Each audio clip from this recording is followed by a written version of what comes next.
Estou aqui para falar para vocês a respeito da análise do perfil comportamental. É uma ferramenta muito importante na gestão, não apenas na gestão de negócios, mas como na gestão da própria vida. Então, o tema da palestra é análise do perfil comportamental.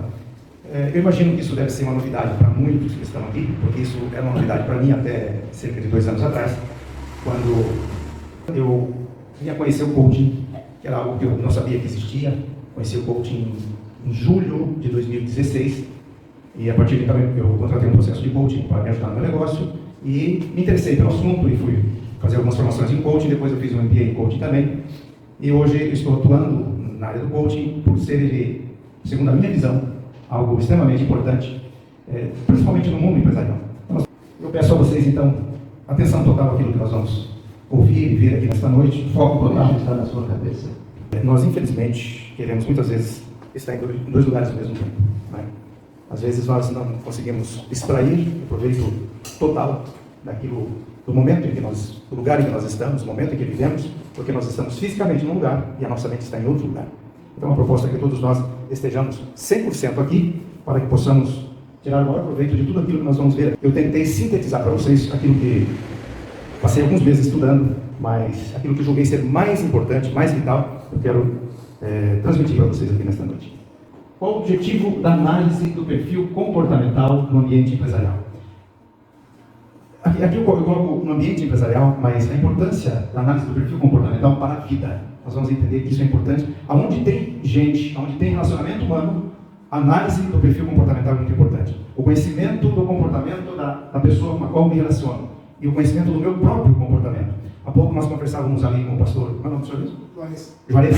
O pastor Juarez, ele falava a respeito de casamento, né, da dificuldade em que se vive nos casamentos, e que são 2 pessoas desconhecidas que se propõem a viver, a construir uma vida juntos, uma vida nova, né? E eu diria que não é apenas uma pessoa desconhecida da outra, são as 2 pessoas, elas são desconhecidas na sua totalidade. Nós vamos ver durante essa palestra que nós somos desconhecidos primeiramente de nós mesmos. Nós não conhecemos os nossos potenciais e não conhecemos também as nossas fraquezas. E quando nós passamos a nos conhecer um pouquinho mais, isso facilita na nossa relação com a outra pessoa. Então a pergunta é: você se conhece tão bem quanto a internet me conhece? Você conhece os seus colaboradores tão bem quanto a internet os conhece? Está acontecendo, assim, poderíamos dizer um fenômeno, mas é uma coisa até assustadora. Semana passada eu estava no Rio de Janeiro e eu estava no carro com meu genro e eu tive um problema no equipamento há algum tempo e eu disse assim para ele: eu comprei esse equipamento na loja tal, a loja Chatuba, e continuamos no trânsito. Lá na frente eu peguei o celular, por força do hábito, abri o Facebook, e quando eu abro o Facebook, a primeira coisa que me aparece na frente, alguém ousa dizer o que era? Acabei de dar o nome. Propaganda da Chatuba. Eu falei isso com ele, tá? Algum tempo atrás, num treinamento, eu estava num treinamento, a pessoa que ministrava aquele treinamento falou: pega teu celular agora e escreve para tua esposa no WhatsApp, estou com dor de cabeça, e abre o Facebook para ver. Mas isso escrito no WhatsApp, só que eu falei com o meu genro. Eu comprei na Chatuba. Minutos depois eu abro o Facebook, propaganda da Chatuba. Quer dizer, isso é assustador. A internet nos conhece. Ela sabe de todas as nossas preferências, ela conhece as nossas necessidades, os nossos anseios, os nossos desejos, e nos conhece muito mais do que nós mesmos nos conhecemos. Através de algoritmos. A análise do perfil comportamental, o conhecimento do nosso comportamento, do nosso perfil comportamental, impacta que áreas da nossa vida? Vida conjugal, no ambiente empresarial, nas relações empresariais, na formação de equipes de alta performance, nas vendas, nas negociações e por aí vai. Então, onde tem gente, é importante conhecer o perfil comportamental das pessoas envolvidas naquele ambiente. Impactos negativos devido à falta de conhecimento do perfil comportamental da equipe. Baixa produtividade, vocês vão entender por quê. Colaboradores insatisfeitos. Perda de clientes. Não existe gente errada, existe lugar errado. A pessoa, ela pode ser errada aqui, mas ela pode ser uma pessoa excelente em outro ambiente. Quando eu trabalhava no Banco do Brasil, teve um concurso por volta do ano 2000, e dentre os novos contratados, tinha um moço que veio do Banestar. O Banestar já estava ali, né, em perigo, e ele passou no concurso e foi para o Banco do Brasil, não pensou 2 vezes. Só que o desempenho dele na agência era muito ruim. E eu fazia parte da gerência naquele tempo, e nós tivemos uma reunião de gerência com o comitê de administradores, e o banco pela primeira vez, deu alçada aos administradores da agência de demitir os novos funcionários, né? Porque eram contratados por concurso, isso não podia acontecer. Mas naquele ano houve essa possibilidade. E numa reunião de gerentes foi decidido a demissão do japonês, o moço que veio do Banestado. E no dia seguinte, então, ele seria informado da demissão dele. Só que ele, secretamente, preparou o currículo dele e mandou para Brasília. E na manhã seguinte, quando ele seria informado da demissão, chegou um telegrama de Brasília, não me lembro qual documento, não era telegrama, um e-mail, já não era mais tempo do telegrama, chamando ele já com uma passagem aérea, chamando ele que estivesse em Brasília no dia seguinte. Então, o japonês na agência, segundo a nossa visão, era uma pessoa extremamente incompetente. Eu tenho certeza que o japonês fez uma bela carreira na direção geral do Banco do Brasil. Então, não existe gente errada, existe lugar errado. É isso que nós vamos compreender, né? Porque é importante mapear o perfil comportamental dos colaboradores ou das pessoas, as pessoas com as quais nós convivemos. Compreender o perfil comportamental das pessoas não é algo, assim, exclusivo do ambiente empresarial, do ambiente corporativo. Dentro de uma casa, no ambiente familiar, nós vamos entender a importância disso. Melhor aproveitamento da mão de obra, menor índice de demissões, menor índice de contratações, aumento na produtividade, melhor clima organizacional. Por quê? Melhor aproveitamento da mão de obra. A pessoa, se ela está ocupando uma função para a qual ela não tem um perfil apropriado, ela não terá um desempenho suficiente. Quando o perfil comportamental dessa pessoa é conhecido, então essa pessoa, dentro do ambiente empresarial, ela é direcionada para exercer uma função mais apropriada às suas aptidões, ela vai ter um desempenho muito maior. As pessoas são contratadas pelo currículo. E se, digamos, para uma função, estamos dentro de uma empresa química, então para a contratação de um químico, por exemplo, salário de R$10.000, se apresentam aqui dois candidatos, um tem graduação e o outro tem graduação, mestrado, doutorado e algo mais. Quem vai ser contratado? Com certeza, o que tem pós-graduação, doutorado, vai ser contratado. Só que meses depois, ele não se adequa ao perfil da empresa, ele é demitido e não se fala no doutorado dele, não se fala, poxa, mas eu estou mandando embora um PhD. Se esquece disso. Ou seja, ele foi contratado pelas suas qualificações e foi demitido pelo seu comportamento. Esta é a razão de conhecer o perfil comportamental das pessoas. Porque é importante se autoconhecer, é importante conhecer as pessoas, mas será que eu conheço a mim mesmo o suficiente? E por que é importante eu me conhecer? Conhecer apenas o nosso interlocutor é suficiente para uma boa liderança? Não, não é. Às vezes, nós vamos ver, dentro dos diversos perfis que nós vamos conhecer aqui nesta noite, nós vamos ver que, às vezes, como líder, eu sou a causa de prejudicar o ambiente. Eu sou a pessoa que atropela o ambiente. Eu sou a pessoa que tolhe a liberdade de expressão do meu colaborador. Na verdade, sou a pessoa que atrapalha. E quando eu me conheço, eu passo a conhecer as minhas limitações e conheço também os meus potenciais, as minhas forças. O que eu faço? Eu potencializo as minhas forças e neutralizo as minhas fraquezas. Por que isso tudo, gente? Por que essa preocupação? Porque esforço existe. Agora existe uma questão. Será que nós conseguimos transformar o nosso esforço em resultado? Porque às vezes o esforço consome uma energia tão grande e nós não conseguimos transformar aquilo em resultado prático. E o tempo vai passando e a gente vai, com o passar dos anos, a gente fica em uma condição de estresse porque a gente não colhe resultados. Porque as nossas ações, elas não são devidamente canalizadas para aquilo que vai trazer resultado para nós. Transformação do conhecimento em comportamento, primeira coisa. Quando eu conheço, eu transformo aquele conhecimento em comportamento. Quando eu consigo transformar aquele conhecimento em comportamento, aquele comportamento vai me trazer resultado que eu não tinha até então. A razão por que contratamos? Contratamos a pessoa pela sua formação, mas ignoramos o seu comportamento. Quando, na verdade, o importante é que a pessoa conheça, antes de tudo, o perfil comportamental daquela pessoa que vai fazer parte da nossa equipe. Então, nós vamos falar agora a respeito da metodologia DISC. Alguém conhece essa metodologia? Já ouviu falar? Como é que é seu nome? Fernando. Você tem formação na área de análise? Eu estou fazendo curso de coaching, né? Ah, você está fazendo? Tá. Eu fiz já no início do curso agora a minha análise, né?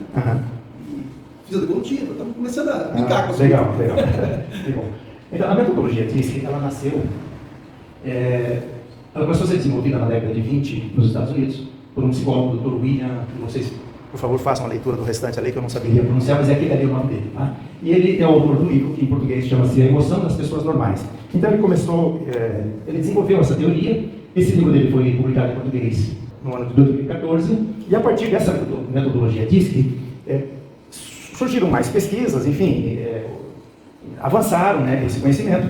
Ele desenvolve isso aqui em 1928, mas isso não é novo, isso vem desde antes de Cristo, 300 anos, mais ou menos 300 anos antes de Cristo, já foram postulados algumas teorias a esse respeito, no caso de Hipócrates e Galeno, né, Hipócrates do pai da medicina moderna, que já moldaram as expressões colérico, sanguíneo, fleumático e melancólico, isso referente ao perfil comportamental das pessoas. E tem mais, no perfil comportamental, a pessoa ela pode ter um único perfil, mas ela pode ter a combinação de até 3 desses perfis. Então, são na verdade aqui 4 perfis. Quando ele diz ali colérico, sanguíneo, fleumático e melancólico, são na verdade 4 perfis comportamentais. Agora falando da evolução. Então, trazido para a nossa realidade brasileira, a dominância nós chamamos de executor, perfil executor. O segundo é o perfil comunicador, o terceiro é o planejador e o quarto é o analista.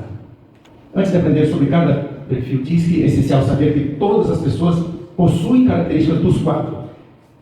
O que é relevante numa análise é que o resultado que dá acima de 25% nós consideramos como parte do perfil comportamental da pessoa. As pessoas apresentam um pouco de cada perfil. Só que aquele que tem um índice maior é aquele que determina o comportamento dele. A importância disso, de conhecer o perfil comportamental, nos dá insumo muito importante para a avaliação das pessoas. Aquilo que eu disse, a colocação não existe pessoa errada, existe lugar errado. Então, quando nós conhecemos isso, nós temos insumo para colocar a pessoa certa no lugar certo. O executor ele é motivado por desafios e eficácia. Ele busca resultado. Depois vem o perfil comunicador. Ele é motivado por liberdade e por criatividade. E ele busca relacionamento. O planejador é motivado por segurança e lealdade. E ele busca colaboração. O analista é motivado por altos padrões e eficiência. E ele busca precisão. O executor é aquela pessoa que você diz, toma isso aqui e vai entregar do outro lado da cidade às 3 horas da manhã. Às 3 horas da manhã ele vai estar lá e vai entregar. Só que tem um problema. Se ele tiver que atropelar algum carro pelo caminho, se ele tiver que passar por cima de algum trator, o que ele tiver que fazer, ele vai fazer. Se ele tiver que ofender alguém, ele vai ofender, mas que ele vai entregar às 3 horas da manhã, ele vai entregar. Esse é o executor. O comunicador, se você der a ele a mesma missão, ele vai contar para todo mundo que ele vai fazer a missão. Ele não vai demorar muito transferir aquela missão para alguém e ele vai cuidar de outra coisa. Ele está a caminho, ele precisa chegar lá às 3 horas, mas na verdade o caminho ele já começou com 10 pessoas. E tem uma multidão de gente sabendo o que ele vai fazer. E ele já achou alguém, ele já entregou. E ele ficou sabendo que morreu alguém não sei aonde, ele já mudou de direção. Então ele tem um problema. Ele tem um problema da falta de foco. Então vocês estão percebendo que cada perfil, não existe um perfil ideal, não existe um perfil perfeito. Então qual é a importância, agora vocês começam a entender melhor isso, qual é a importância de conhecer isso? Conhecer os planos e os defeitos. O planejador, ele tem uma visão linear das coisas. Então, para ele, tudo tem que estar no seu devido lugar, tudo tem que ocupar o seu espaço. Só que ele ajeita isso, ele planeja isso de tal maneira que quando ele termina de planejar, ele revê o planejamento. E o planejamento não está bom. E ele vai planejar de novo. E se deixar, ele passa a vida planejando, ele não vai realizar. E agora nós temos aqui o analista. O analista, ele é um perfil assim, muito especial, porque eu convivo com um analista há 35 anos. É uma pessoa que se importa com você, é uma pessoa que tudo está no seu devido lugar, tudo perfeito, tudo muito bem arrumado, gosta de resultado, a coisa tem que acontecer, a coisa tem prazo para acontecer, não gosta de enrolação. Só que tem um porém. Enquanto você não provar o contrário, você é culpado. Então, eu morei no Rio de Janeiro 15 anos. E o perfil do carioca, assim, na maioria absoluta, é comunicador. Bom de papo, bom de história, topa tudo. Mas o perfil do curitibano, alguém se arrisca a dizer assim, no geral, qual é o perfil do curitibano? Analista. Não invada meu espaço. Não tem necessidade de pegar na tua mão. Não precisa me dizer muito obrigado, eu sei que você está satisfeito, por que dizer obrigado? Não precisa dizer bom dia para mim também. E eu vou decidir se vou gostar de você. Se eu gostar de você, você vai ficar sabendo, tá bom? E outra coisa, não tome o analista de surpresa. Jamais, se você é casado com um analista, homem casado com um analista, jamais chegue com o convidado em casa, na hora do almoço, sem que ela esteja sabendo. Agora, se você é casado com uma comunicadora, se a comida é para 3, pode chegar com 10, que não tem problema. Ela vai dividir para os 10 e vai ficar tudo bem.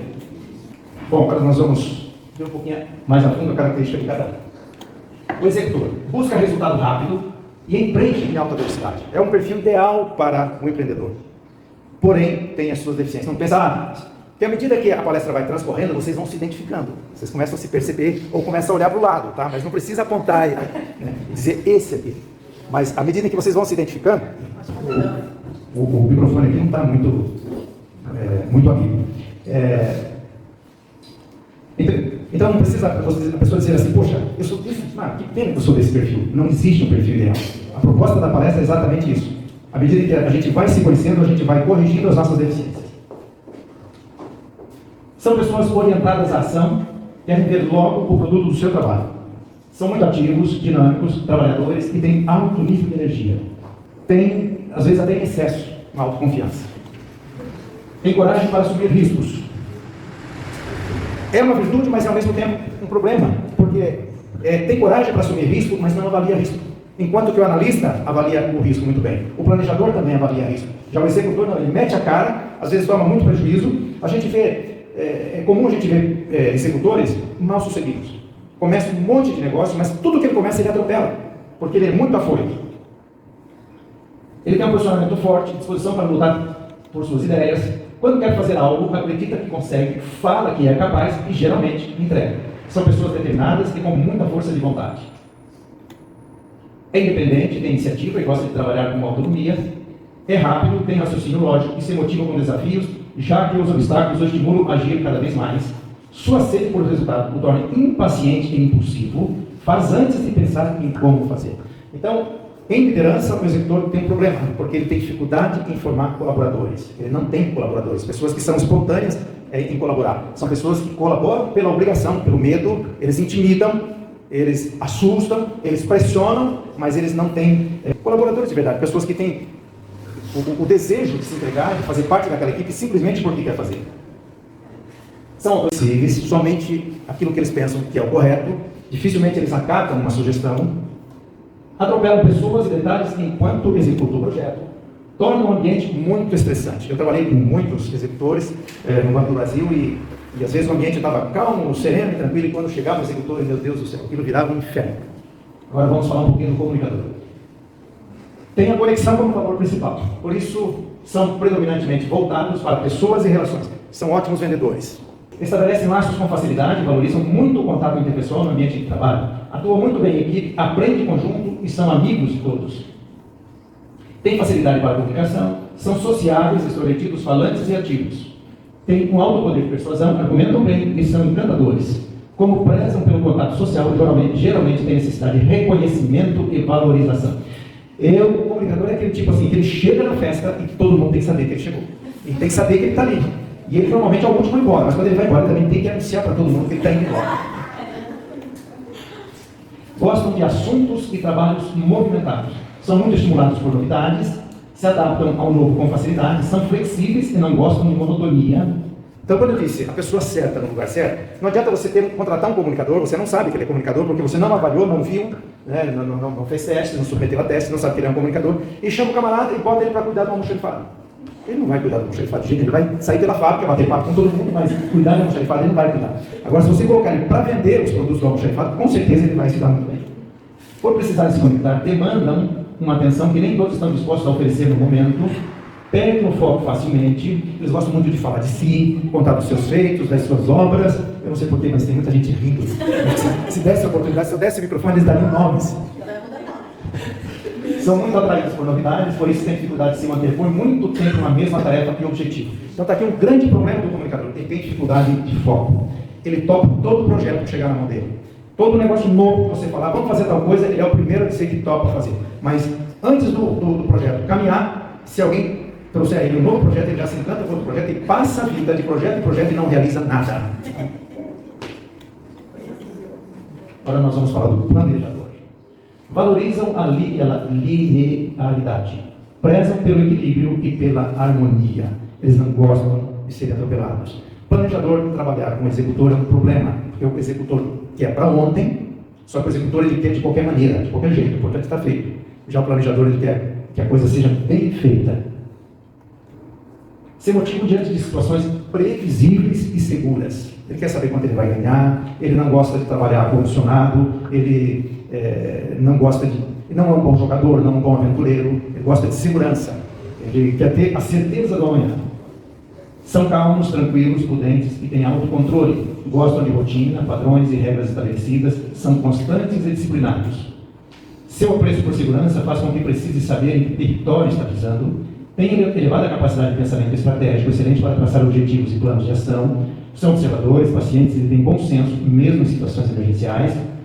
São mais voltados para o relacional do que para o processual. são pessoas mais voltadas para pessoas do que para resultados, do que para execução. É o tipo da pessoa que chora com o teu problema. Você começa a relatar um problema e você não está tão comovido assim, não está tão disposto a chorar, mas ele já começa a chorar por você, porque ele se interessa realmente pelo teu problema. São introvertidos, mas possuem grande preocupação com o bem-estar do grupo e com o outro de uma forma geral. Ele quer ajeitar em uma equipe, ele quer deixar a condição favorável para todos, para que todos se sintam bem. Como prezam por eu não sei por que usei essa palavra tão difícil, porque eu acho que eu não sabia que eu ia ler essa palavra. Como prezam por linearidade, carecem de aptidões criativas, então eles têm, o planejador é aquele que o móvel está sempre no mesmo lugar, ele não muda a mesa, né?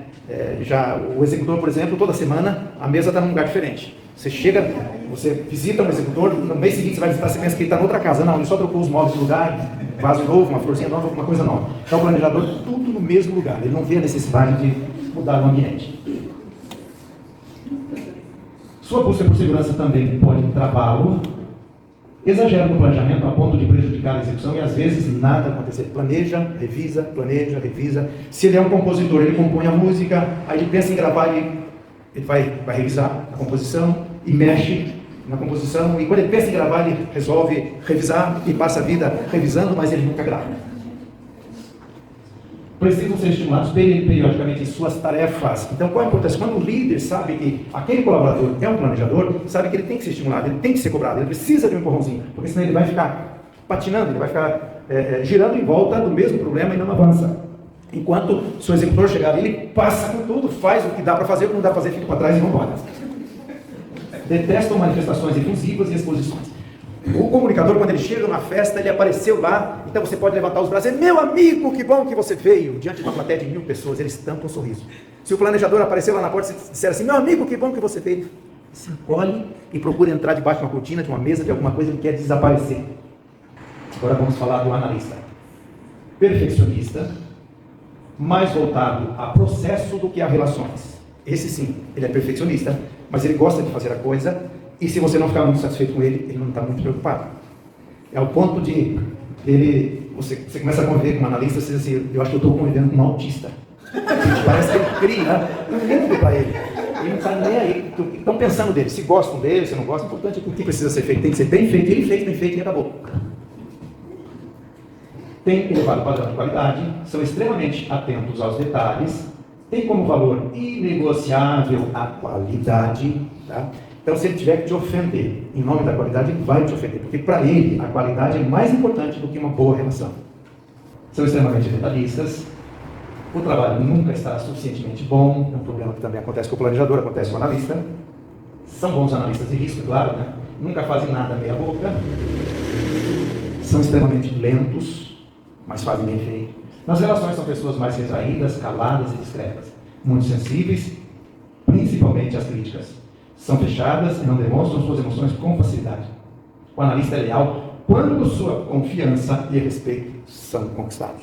Eu disse no começo, para o analista, todo mundo é culpado até prova o contrário. Mas quando provar também o contrário, vai ter um amigo leal, de verdade. A grande preocupação com a qualidade pode levar os analistas a um comportamento rígido. Vocês fazem ideia do que é isso? Um analista com comportamento rígido? Eu sei o que é isso. Na pele. 35 anos convivendo com isso, eu sei o que é isso. Na pele. Chegou, tem todo um ritual. Olha, tem um pano na porta. Não entre, não avance sem esfregar o pé 10 vezes nesse pano para depois entrar e por aí vai.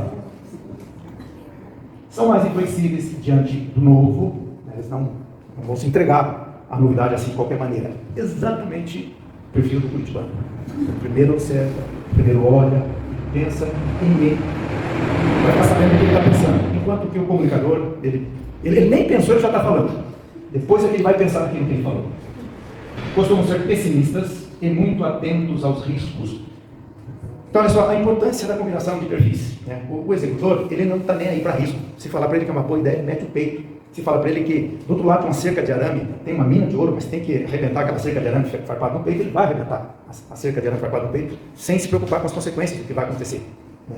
Já o analista, ele vai avaliar essas condições. Então, por isso é importante dosar os perfis comportamentais, e quando a pessoa identifica, eu não tenho esse perfil, ele pode ser desenvolvido. Não, isso não vai acontecer de uma maneira natural, ele não vai viver isso de uma forma natural, mas ele vai viver de uma forma consciente. Eu preciso ter esses cuidados porque eu não tenho esses atributos. Tem grande energia para executar as suas tarefas.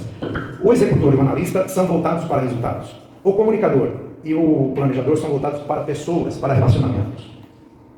Precisam ser estimados a não se prender aos detalhes irrelevantes. A importância do mapeamento do perfil comportamental. Mapear o perfil comportamental dos colaboradores é uma forma de enaltecer o trabalho, ajudando cada pessoa a encontrar seu lugar de maneira feliz e confortável.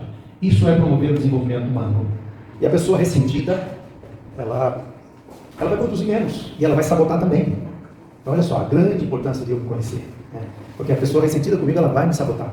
O funcionário, ele não tem liberdade de expressão, ele não pode levantar a voz para o chefe, mas ele encontra seus meios alternativos. E é interessante que, conforme o processo foi avançando, então ela falava dela mesma, poxa, eu era assim, eu era assim. Mas por que era assim? Por falta de conhecimento, por falta de informação. Então agora eu quero mostrar para vocês aqui uma análise. Eu fiz alguns recortes de uma análise, porque essa análise da Profile, ela traz um relatório com 23 páginas. A pessoa começa a ler, ela começa a ficar encantada, dizer, puxa, caramba, eu sou isso mesmo, eu não sabia que eu sou isso, mas eu sou isso. E eu peguei aqui uma coach é o paciente do coach. Né? Então eu peguei uma coach minha e fiz alguns recortes para mostrar para vocês isso que nós vamos fazer agora aqui. Então o primeiro demonstrativo, ele traz aqui 10 índices. Tá? Energia, eu vou falar dos índices mais para frente, porque ele está mais bem especificado aqui. Vou falar do perfil dela. O perfil dela é executor, comunicador. Então, como vocês podem ver aqui, ó, executor ela tem 30% e comunicador ela tem 28%. Já planejador ela tem 21%, não é relevante, ele não é considerado para caracterizar o perfil. Analista também 19%, também não é relevante. E ali, vocês podem ver que em cima ali tem 10 índices que eu vou mostrar eles discriminados um a um. Então, o primeiro índice é o índice de energia. Então tem um índice de energia do perfil e tem um índice de energia que a pessoa está vivendo naquele momento. O índice de energia do perfil é aquilo que predomina no decorrer da vida da pessoa, em condições normais. E o índice de energia do momento é aquilo que ele está apresentando diante das circunstâncias que ele está vivendo. Se ele está vivendo uma situação eufórica, possivelmente o índice de energia está alto. Mas se ele está passando por dificuldades, possivelmente o índice de energia vai estar baixo. Vou avançar rapidamente em todos os índices, depois eu volto aqui. Então, índice de energia, o índice de exigência do meio. Depois vem o índice de aproveitamento, é a percepção que a pessoa tem de que suas habilidades estão sendo bem aproveitadas ou não no seu ambiente. O índice de moral, isso aqui é muito interessante. Depois vem o índice de positividade.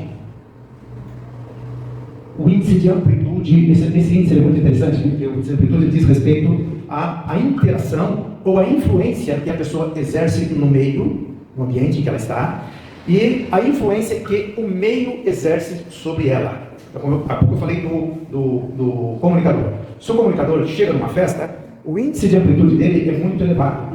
Ele mexe com o ambiente, ele modifica o ambiente. E ele, por outro lado, ele também se deixa influenciar pelo ambiente.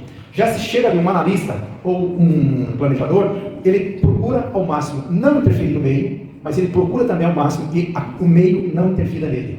Ele chega sem ser visto, ele chega no ambiente sem ser visto e quer sair daquele ambiente invisível. O tempo de resposta é o tempo que a pessoa demora para responder esse questionário. Ele diz muito também a respeito do comportamento da pessoa, inclusive se a pessoa procurou manipular o teste que ele fez. Índice de flexibilidade. O índice de flexibilidade ele diz respeito ao fato da pessoa aceitar uma nova condição ou não. No ambiente de trabalho, aceitar uma nova rotina. Chegou algo novo, um lançamento novo, um produto novo, um celular novo. A pessoa inflexível, que tem um baixo índice de flexibilidade, ele não aceita mudança.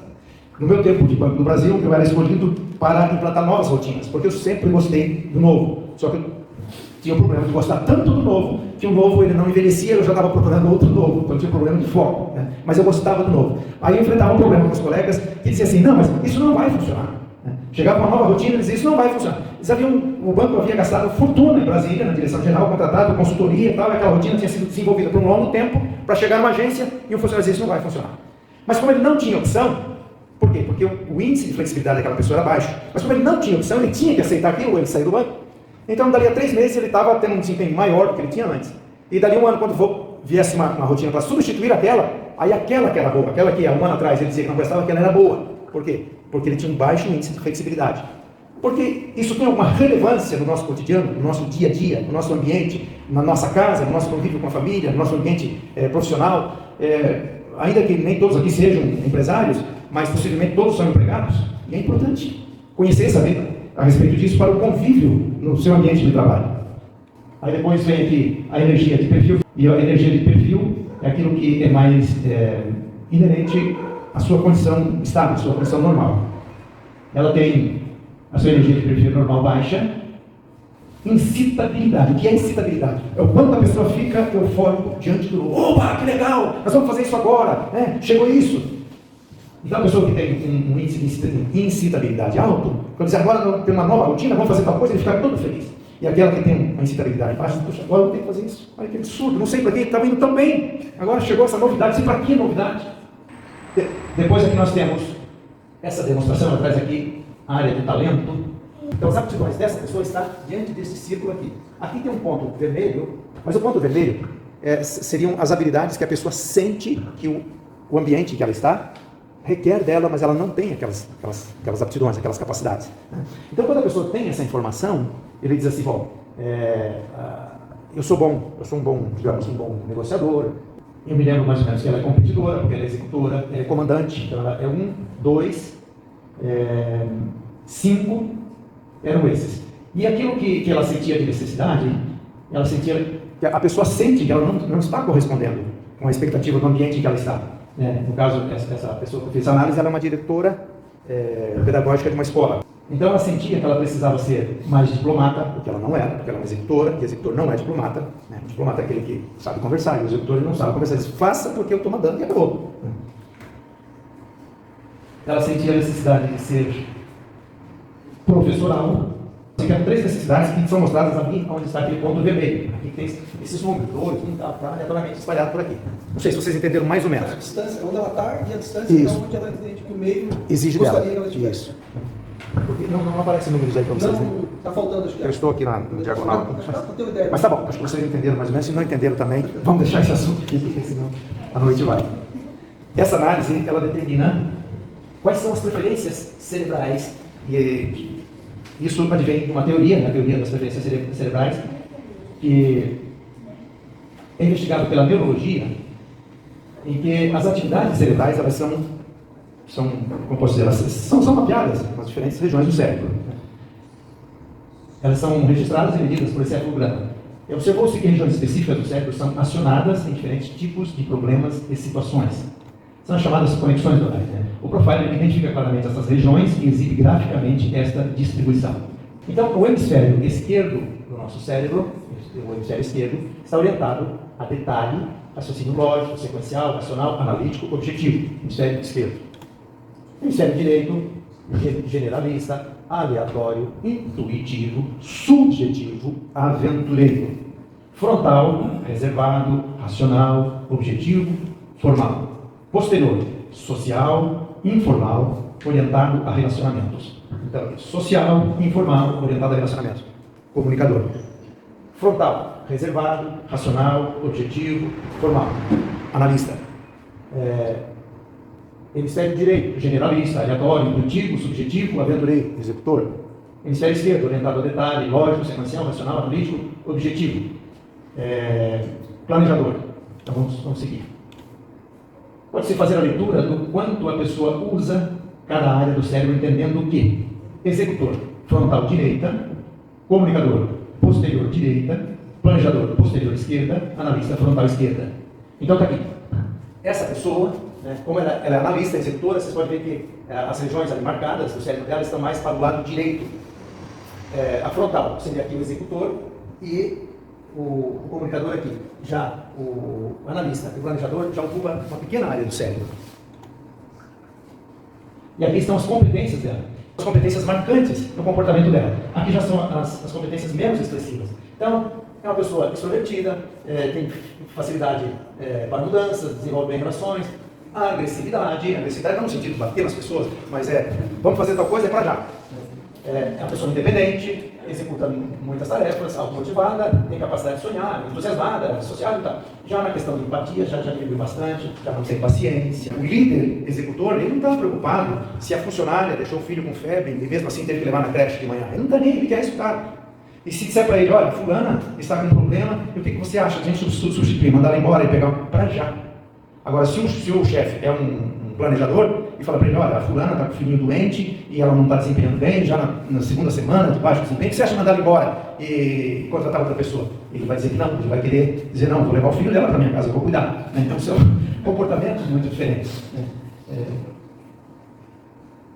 Perfil técnico é baixo, baixa concentração, condescendência, a capacidade de viver a empatia, viver o problema do outro, o executor não tem essa capacidade, ele está nem para o problema do outro, ele está aí para o problema dele, ele quer o resultado e tem que chegar ao resultado. Bom, a grande pergunta é, a gente pode mudar alguma coisa do nosso modo de agir? A partir do momento em que a gente conhece essas coisas, eu tenho certeza que cada um aqui já fez uma autoanálise, né, pelos risos de cada um, e analisou o marido, a mulher, mesmo que não esteja aqui, mas já vai chegar lá e sai da frente, seu executor, por favor, eu quero descansar agora. Ô, sou analista, frita um ovo para mim. Né? Então, a realidade é que a gente pode mudar. A gente conhecendo as nossas limitações, os nossos impulsos, a gente pode mudar muita coisa. E o nosso ambiente pode melhorar e a gente começa a valorizar as pessoas com as quais a gente convive. Né? Quando eu me sentia assim tão exaurido, tão exigido dentro de casa, né? E de repente eu conheço um pouco mais da minha mulher numa questão técnica, eu consigo valorizar o pensamento dela, entender que ela tem razão. Poxa, arrumar sempre a mesma coisa, fazer sempre a mesma coisa, e as pessoas chegam com tanta boa vontade para estragar, para bagunçar, para sujar, não estão nem aí, não é verdade? Então, isso melhora muito no nosso relacionamento em todos os ambientes. Então, vamos falar agora de feedback. Então, conhecer isso tudo é importante, mas isso tem que ser convertido em um efeito prático do nosso convívio, do nosso ambiente. Então, quando você aprende a se conhecer, e aprende a conhecer as pessoas que estão com você, de nada adianta você olhar para a pessoa e dizer, bom, o fulano é um analista, o Beltrano é um comunicador e o ciclano é um executor, e fica essa informação para você mesmo, não vai resolver nada. Então você tem que chamar as pessoas, conversar, né, expor isso tudo, só que como é que você dá esse feedback? Então existe um feedback chamado feedback sanduíche. O que é o sanduíche? O sanduíche tem pão de um lado, hambúrguer no meio e pão do outro lado. E eu percebi que teve alguém que se franziu sempre, falou, caramba, será que eu vou ter que levar um sanduíche para dar para a pessoa? Não, não é isso. O feedback sanduíche é você chama a pessoa, você faz um elogio, você enaltece, você fala de uma deficiência e você enaltece por último e fica tudo bem. Quando você chega e fala direto do problema, você cria um choque, cria uma resistência, a pessoa ela se arma para uma defesa e não vai produzir efeito nenhum. Lembrando que existe um momento apropriado para um feedback. Feedback não pode ser dado em qualquer lugar, na frente de qualquer pessoa, mas existe um momento e um ambiente apropriado. A pessoa tem que entender que quando você dá um feedback a ela, você está de fato querendo o bem dela. Jamais ela pode entender que você está puxando o tapete dela. Principalmente porque, tendo em vista os diversos perfis comportamentais, as pessoas reagem de modo diferente diante de uma mesma situação. Se você chega para um executor e fala o defeito dele na lata, ele vai ficar muito bravo, mas ele vai dizer, eu vou provar para você que eu sou melhor do que isso. E ele vai partir para cima. E se você chegar e falar para um planejador o defeito dele, ele vai sair e dizer, ó vida, ó céus, eu não sirvo para nada, eu não valho nada. E a vida acaba ali. Entendeu? Então, essa é a importância de saber como e quando falar. E para fechar, vamos falar rapidamente de equipe versus grupo de pessoas. Como é que nós definimos uma equipe? O que é uma equipe? Será que um grupo de 10, 20 pessoas trabalhando no mesmo ambiente, executando a mesma tarefa, é necessariamente uma equipe? Não. Como nós podemos entender essa diferença? Uma equipe é um conjunto de pessoas que faz o que o líder quer que seja feito pelo simples motivo de que o colaborador quer fazer. Ele faz achando porque ele quer fazer. Ele pensa que ele está fazendo aquilo simplesmente porque ele quer fazer. Porque o líder tem a habilidade de conduzi-lo por aquele caminho de pensamento. Um grupo é um conjunto de indivíduos que faz o que o líder quer que seja feito porque cada um é obrigado a fazer. E quando a pessoa é obrigada a fazer, Quando ele tiver a oportunidade de puxar o tapete, ele vai puxar. Se ele trabalha na Coca-Cola, o dia que ele puder enfiar um rato dentro da garrafa, ele vai enfiar o rato na garrafa. Porque ele é um indivíduo, ele não é uma equipe. E isso acontece, você sabe que isso acontece muito. A barca é o que eu digo. O grande líder é aquele que faz com que o colaborador faça o que o líder quer que seja feito, pelo simples motivo de que o colaborador quer fazer. O propósito disso tudo aqui é trazer uma informação, acredito que nova para a maioria. Uma informação nova, ela tem que levar uma nova consciência. Uma nova consciência leva a um novo comportamento. E um novo comportamento leva a novos resultados. E se nós queremos alcançar resultados diferentes, novos resultados, nós não podemos continuar fazendo as mesmas coisas que fizemos até aqui. O que nos trouxe até aqui, com certeza, não é o que vai nos levar aos próximos níveis. Se nós queremos alcançar níveis mais elevados, nós precisamos fazer coisas novas. A vida só tem sentido quando conseguimos ser elemento de cura um do outro. E eu espero ter sido elemento de cura para vocês nesta noite. Muito obrigado.